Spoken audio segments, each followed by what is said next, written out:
Hello mga lalabs, ay magluto ako ng chipay, which is really common in Taiwan, usually in night market, and you can also buy everywhere sa mga restaurant nila, mayroon to.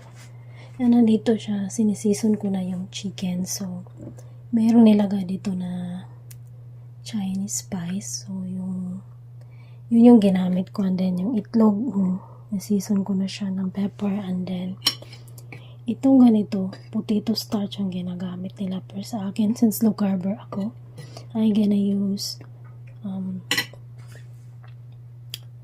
arrowroot. So, nilagyan ko din siya ng Chinese spice. So, hintay kong uminit yung oil.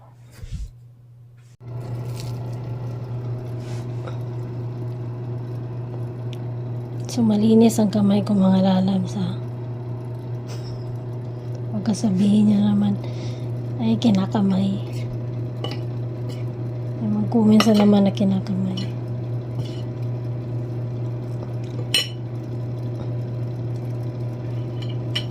Ayan siya.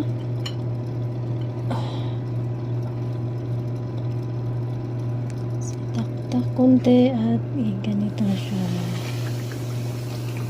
Ayan.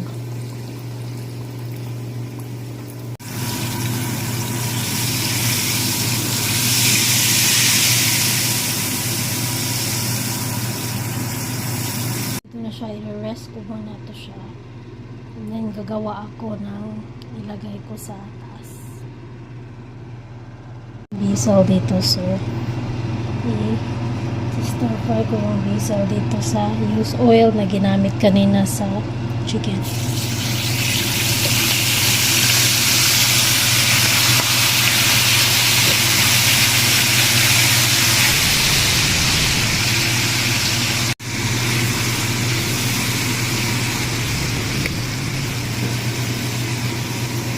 Ilalagay ko sa top ng chicken. Ayan. So, ito kasi yung lagi kong nakikita sa Taiwan. Pero iba-iba yung nila.